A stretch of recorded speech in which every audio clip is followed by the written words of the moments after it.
지금부터 2000여 년 전에 예수 그리스도가 십자가에 못 박혀 죽었을 때 그를 십자가에 못 박은 원수들은 쾌재를 불렀습니다. 그러면 그렇지. 예수가 무슨 하나님의 아들이야. 그러면 그렇지. 자기가 무슨 구세주라고. 저렇게 힘없이 십자가에 못 박혀서 그냥 죽을 것을 뭐 그렇게 큰 소리를 뻥뻥 쳤어? 그러면서 막 예수님을 조롱하고 비아냥하면서 쾌재를 불렀습니다. 제자들도 이미 다 도망을 가 버렸고요. 소수의 몇 사람들만 모여서 슬픈 마음을 가지고 장례를 치렀습니다. 그리고 사흘째 됐는 날 새벽 미명에 오늘 본문에 보니까 막달라 마리아와 몇 명의 여인들이 예수님의 시신에 향품을 바르려고 예수님의 무덤을 찾아갑니다. 이 여인들이 무덤을 찾아가면서도 지금 걱정이 태산이에요. 왜냐하면 연약한 여인들이기 때문에 무덤 앞에 딱 가도 그때 당시에는 무덤 앞에 큰 돌문을 가지고 막아놨기 때문에 그것을 옮길 만한 힘들이 없는 겁니다. 혹시라도 무덤을 지키고 있는 로마 군인이나 아니면 파수꾼들이 있다면 좀 사정을 하면 열어주지 않겠나라고 하는 기대감을 가지고 그 새벽에 예수님의 무덤을 찾아갔습니다. 그런데 막상 가보니까 놀라운 일이 생겼습니다. 이미 돌문이 한쪽으로 활짝 치우쳐서 열려 있는 겁니다. 그리고 천사가 그 위에 떡하니 앉아 있는 거예요. 그 모습이 번개같이 빛나서 지키던 자들이 혼비백산해서 도망가 버리고 말았습니다. 깜짝 놀란 여인들에게 천사가 이렇게 말합니다. 자, 우리 5절 6절 함께 한번 읽어보실까요? 천사가 여자들에게 말하여 이르되 너희는 무서워하지 말라. 십자가에 못 박히신 예수를 너희가 찾는 줄을 내가 아노라. 그가 여기 계시지 않고 그가 말씀하시던 대로 살아나셨느니라. 와서 그가 누우셨던 곳을 보라. 아멘. 예수님이 부활하셨고 이제 그 주님의 무덤은 너희들이 와서 봐라 비어 있다라고 천사가 말하고 있습니다. 예, 여러분, 예수님의 무덤은 비어 있었습니다. 오늘날 예루살렘에 가 보시면 골고다 언덕 위에 예수님의 무덤이었던 곳으로 추정되는 그 장소 위에 그곳을 기념하여 세운 교회가 있습니다. 성묘 기념교회라고 하는데요. 로마 왕자의 콘스탄티누스가 어머니 이 헬레나의 요청으로 AD 336년에 거기 위에 세운 교회입니다. 그런데 여러분, 그 교회당 안을 들어가 보시게 되면 예수님의 죽음을 기념하는 묘소는 있습니다. 묘소는 있고요. 또 십자가에 못 박힌 그 예수님의 형상을 모형으로 이 십자가와 함께 만들어 놓은 게 있습니다. 이 성당이 그런 것들을 많이 하죠. 그런데 여러분, 거기에 없는 게 있어요. 뭐가 없을까요? 예, 예수님의 시신이 없습니다. 텅 빈 무덤입니다. 그래서 흔히 우리 기독교를 가리켜서 빈 무덤의 종교다라고 많은 사람들이 그렇게 부릅니다. 성도 여러분, 이 빈 무덤의 진실이 무엇일까요? 이 빈 무덤이 크게 세 가지의 사실을 증명합니다. 그걸 여러분 잠깐 한번 살펴보겠습니다. 먼저 이 빈 무덤은 예수님이 하나님의 아들이요 구세주라고 하는 사실을 증거하는 겁니다. 기독교의 역사를 보면 예수님이 하나님의 아들 되심과 구세주가 되심을 부정하려고 하는, 거절하고 거부하려고 하는 그런 도전들이 굉장히 많이 있었습니다. 악한 마귀의 괴략이라고 할 수 있는데, 마귀는 우리가 예수님을 믿고 그 예수님을 통해서 천국에 가는 것을 굉장히 싫어합니다. 그래서 어떻게 해서든 우리가 구원받는 것을 회방하려고 합니다. 아주 교묘하게 회방을 하는데, 그래서 때로는 당대의 이 학자들과 같은 아주 유식한 사람들, 유명한 사람들을 동원해서 그럴듯하게 그들의 입술을 통해서 예수님을 거절하게 만듭니다. 부인하게 만듭니다. 그러면 많은 사람들이, 유명한 사람들이, 똑똑한 사람들이 예수님을 거절하고 이 십자가를 거절하고 부활을 부정하는 그런 발언을 하니까, 아, 그렇구나, 사람들이 거기에 홀라당 또 다 넘어가는 겁니다. 내셔널 지오그래픽이라고 하는 세계적으로 유명한 다큐멘터리 잡지가 있습니다. 그 잡지사에서 2006년 4월에 부활절을 앞두고 유다복음이라고 하는 그 책을 세계 주요 언어로 번역한 적이 있습니다. 유다복음. 대단한 문서가 발견된 것처럼 세계적으로 난리가 난 적이 있었는데, 여러분, 이 유다복음이 뭐냐면 예수님을 배반한 가룟 유다를 긍정적으로 묘사하고 있는 책입니다. 거기에 보면 예수님이 가룟 유다에게 예수님이 십자가에 못 박혀서 승천할 수 있도록 자신을 팔아라 요청하는 내용이 기술되어 있다고 합니다. 그런 부탁 때문에 가룟 유다가 주님을 배반하고 그 결과 예수님은 십자가에 못 박힐 수 있었다라고 하는 건데, 여러분, 이 말이 사실이라면 유다야말로 이 12제자 가운데 굉장히 훌륭한 제자가 되는 셈이에요. 참 기가 막힌 그런 이야기입니다만은, 그런데 여러분, 이 책은 고대 이단의 문서였습니다. 가짜라는 거죠, 한마디로. 그런 가짜 문서를 발견해 놓고 기독교 역사를 마치 흔들 수 있는 것처럼 호들갑을 떨고 있다는 겁니다. 떨었죠, 그때는. 또 여러분, 2003년 소설책으로 발간되었다가 2006년도에 영화까지 만들어져서 개봉이 되었던 다빈치 코드라고 하는 영화도 있었습니다.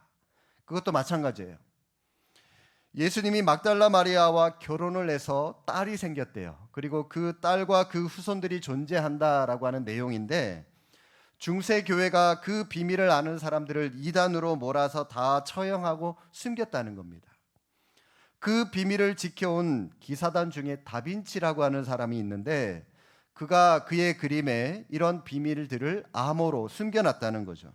그것이 바로 이 다빈치 코드라고 하는 건데, 말 그대로 여러분 추리소설입니다.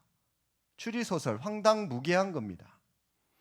이런 것들은 그냥 요즘 젊은 사람들 말 그대로 그냥 개 무시하면 돼요. 그냥 그렇구나, 그냥 무시하면 됩니다. 그러다가 말아요. 그런데 여러분, 이것도 모르고 그냥 거기에 걸려서 넘어져서 실족하는 사람들이 있는데 손해입니다. 성경 공부를 조금만 하고 성경을 조금만 알아도 충분히 분별이 되는 문제인데, 그것도 모르고 그냥 거기에 그대로 휩쓸려 가서 이리 넘어지고 저리 넘어지고, 정말 딱한 일이고 안타까운 일이 아닐 수가 없습니다. 여러분, 이런 이단들이 말하는 엉뚱한 소리들, 마귀의 도전이라고 말씀을 드렸습니다. 그런데 여러분, 하나님은 왜 막지 않고 그냥 가만히 그대로 내버려 두실까요? 그것은 신앙의 진정성을 시험하기 위해서입니다. 그런 것들을 하나님께서 그냥 가만히 내버려 두셔서 오히려 그런 기회를 통해서 참 그리스도인과 가짜들을 골라내는 겁니다. 그리고 그들의 신앙을 연단할 수 있도록 하나님께서 훈련시키고자 그냥 내버려 두시는 거예요. 걸려 넘어지면 안 됩니다. 이런 이단 사설 중에 특히 예수님의 부활을 부인하는 이단들이 굉장히 많습니다. 왜냐하면 여러분, 우리 기독교의 본질은 부활이잖아요.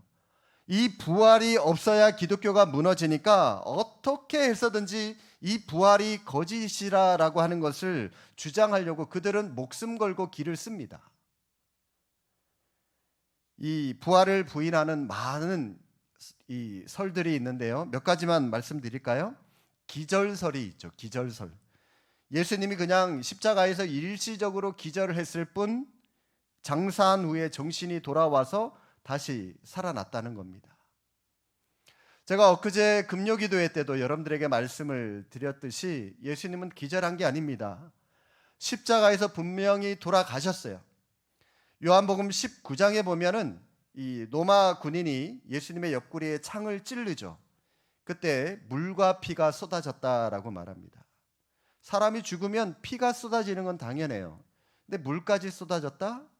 뭘 말하냐면 여러분, 사람이 죽으면 이 심장이 파열되면 이 심장 안에 심낭이라고 하는 게 있는데 거기에 피가 모입니다. 그러면 그 피가 그냥 피대로 있느냐? 그렇지 않고 원래 물질인 피와 물로 원래대로 나누어져요.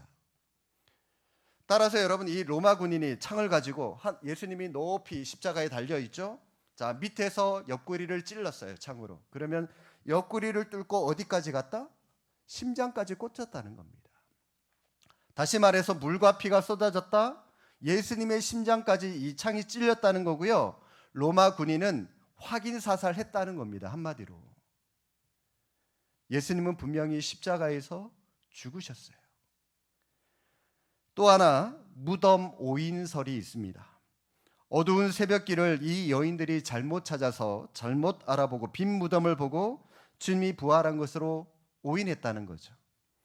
도난설도 있습니다. 제자들이 시체를 훔쳐놓고선 부활했다고 거짓을 퍼뜨렸다는 거예요. 환상설이 있습니다. 제자들이 주님에 대해서 너무나도 죄송한 마음과 너무나도 그리운 마음이 커서 예수님을 환상으로 보고 마치 이것이 실제인 양 퍼뜨렸다는 겁니다. 많은 학설들이 있는데 여러분, 여기에 일일이 저는 다 이 거짓이다라고 하는 것을 충분히 입증할 만한 이러한 고고학적 자료나 그런 내용들을 다 갖고 있어요. 나중에 기회가 되면 다시 한번 여러분들에게 말씀을 드리고요. 중요한 것은 이것들은 다 거짓이라는 겁니다. 중요한 것은 예수님의 무덤은 분명히 빈 무덤이고, 예수님이 십자가에서 죽을 때 도망갔던 제자들이 다시 모여서 돌아와서 그 예수님을 향한 신앙의 고백 위에 교회를 세우고, 그 교회가 2000년 동안 무너지지 않고 수많은 사람들의 방해와 부정 속에서도 무너지지 않고 오늘까지 오히려 부흥하고 있다라고 하는 것은 예수님의 부활이 진실이다라고 하는 겁니다. 여러분, 제자들 보십시오. 예수님이 살아계실 때는 산 사람을 위해서도 목숨을 바치지 못하고 다들 도망갔었던 제자들이었는데, 죽은 후에, 예수님이 죽은 후에는 오히려 예수님을 위해서 충성하고 목숨 바치고 순교까지 했다는 거, 여러분 이게 이해가 되십니까? 말이 되질 않아요. 제자들의 이러한 변화는 제자들이 분명히 부활하신 예수님을 목격했다는 것 외에는 이 제자들의 변화를 설명할 방법이 없는 겁니다. 제자들은 분명히 예수님의 부활을 목격했던 겁니다. 성도 여러분, 우리 예수님은 부활하셨습니다. 예수님이 부활하심으로 하나님의 아들 되심을 만천하에 증거하셨습니다. 우리 인간은 모두가 다 죄인이고 영원히 죽을 수밖에 없는데, 예수 그리스도의 십자가 대속을 믿는 자마다 죄 사함을 받고 영생을 얻습니다. 천국에 들어갈 수 있는 하나님의 자녀가 되었습니다. 여러분, 이 사실을 믿으시기 바랍니다. 부활이 있다면 이 모든 것들이 전부가 다 진실입니다. 사실입니다. 그런데 만약 부활이 없다면 우리 예수님은 희대의 사기꾼이 되는 거예요. 그런데 여러분, 그럴 수가 없어요. 왜냐하면 예수님이 십자가에서 죽는다고 예수님이 돈을 많이 벌었나요? 예수님이 십자가에 돌아가셨다고 세상에 큰 권세를 얻었습니까? 세상의 이 권위를 누렸습니까? 예수님이 자기에게 뭔 유익이 있다고 이 십자가, 그 십자가라고 하는 그런 끔찍한 것을 걸고 사기나 치겠습니까? 예수님은 우리를 위하여 십자가를 지신 하나님의 아들이요 우리의 구원자가 되심을 믿으시기 바랍니다. 빈 무덤은 예수님이 우리 가운데 살아 역사하신다는 사실에 대한 증거가 됩니다.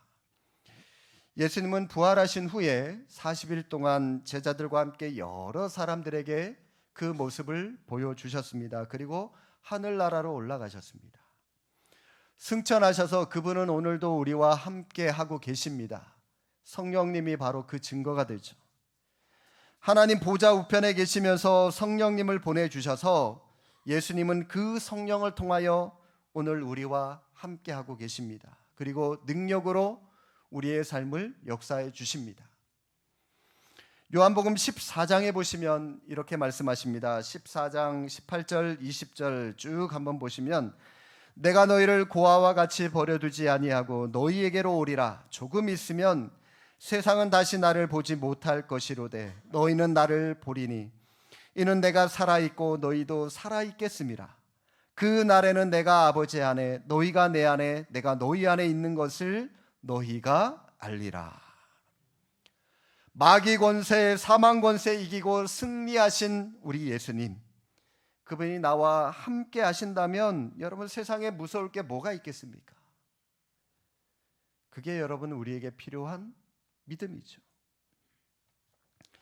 예수님은 살아계신 하나님의 아들이십니다. 나를 위해 죽었다가 부활 승리하신 분이십니다. 그분이 세상 그 어떤 것보다도 위대하고 강하신 분이십니다. 그분이 우리에게 분명히 약속의 말씀을 하셨습니다. 이것을 너희에게 이르는 것은 너희로 내 안에서 생명을 누리게 하려 함이라. 세상에서 너희가 환난을 당하나 담대하라. 내가 세상을 이기었노라. 볼지어다 내가 세상 끝날까지 너희와 항상 함께 있으리라.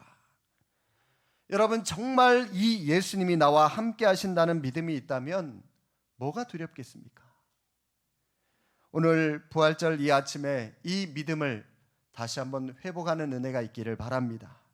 그래서 우리 앞에 놓여 있는 어떠한 시련도 어떠한 문제도 다 극복하고 주님을 믿는 그 믿음으로 당당히 승리하며 믿음의 경주를 끝까지 완주하는 저와 여러분들이 될 수 있기를 주님의 이름으로 축복합니다. 빈 무덤은 그리스도인들도 장차 부활하게 된다는 물증이 됩니다.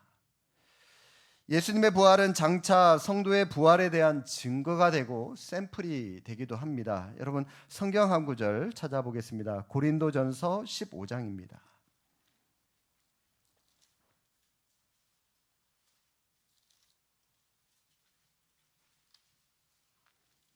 고린도전서 15장 20절 말씀, 신약성경 282쪽입니다.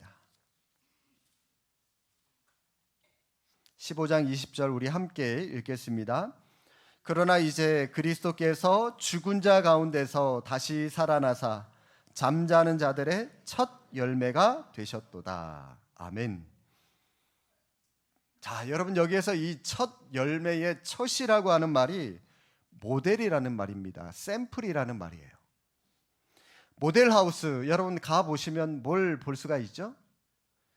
아직 집이 지어지지 않았지만 모델하우스를 보면 앞으로 지어질 집, 이렇게 지어지겠구나, 이런 구조로 지어지겠구나 라고 하는 것을 볼 수가 있습니다. 마찬가지로 우리 예수님의 부활을 보면서 우리 성도들도 장차 마지막 날 우리 예수님께서 재림하실 때 우리 성도의 부활도, 나의 부활도 이런 모습이겠구나라고 하는 것을 볼 수가 있다는 거죠. 우리 사람은 죽으면 그의 영혼은 하나님께로 돌아가고 그의 육신은 흙으로 돌아갑니다. 전도서 12장 7절에 분명히 그 말씀을 우리에게 하고 있습니다. 그런데 우리 예수님이 재림하실 때 흙으로 돌아갔던 육체가 새 옷으로 갈아입듯이 부활의 몸으로 변화됩니다. 그 지금 말씀하고 있잖아요, 그렇죠? 바로 그때 성도의 무덤도 2000년 전에 우리 예수님의 무덤이 비어 있었던 것처럼 우리의 무덤도 활짝 열리게 되고 빈 무덤으로 바뀌게 될 겁니다. 왜요? 시체가 없게 되니까.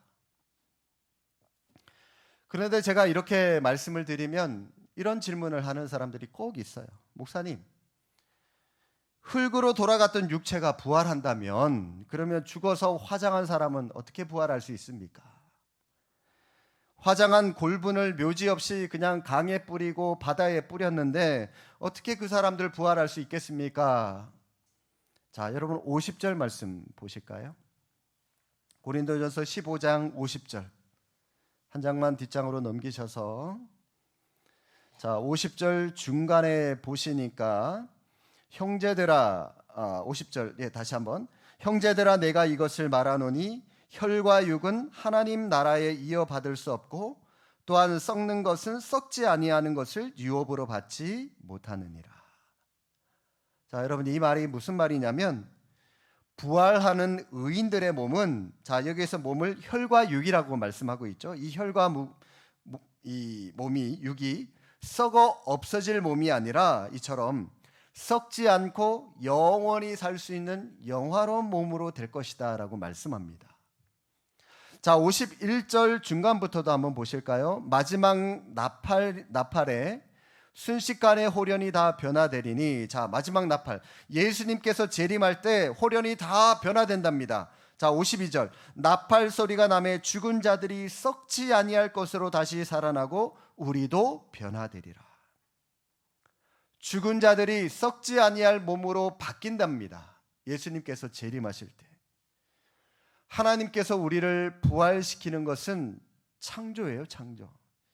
이 부활이라고 하는 것이 죽은 시체들을 모아다가 여기저기 팔, 다리 조립하고, 여러분, 그렇게 하는 게 이게 부활이 아니에요. 하나님이 죽은 의인들을 무덤에서 불러내실 때 그들은 하나님의 창조 사역에 의해서 다시는 썩지 않을 몸으로, 영화스러운 몸으로 바뀌는 겁니다. 변화하는 겁니다. 그게 부활이에요.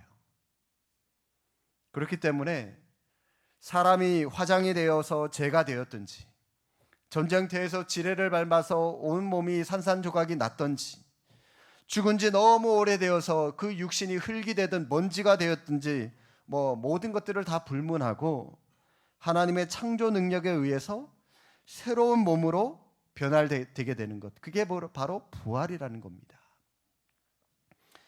하나님은 무에서 유로 온 세상 만물을 창조하신 하나님이십니다. 하나님은 저와 여러분을 무에서 우리를 만드신 하나님이십니다. 그런 능력의 하나님이 죽은 의인들을 부활시키는 것, 여러분, 그 일도 아니에요. 일도 아닙니다. 사실 우리는 우리의 이 부활체가 어떻게 변화될지, 어떤 모습일지 자세하게, 또 우리는 정확하게 알지는 못합니다. 그러나 분명한 것은 우리의 이 몸이 부활한 후에는 영원하고 영광스러운 모습으로 분명히 변화되게 될 것이다 라고 하는 사실입니다. 모든 사람들은 예외 없이 다 아름다운 것을 좋아합니다. 건강한 것을 좋아합니다.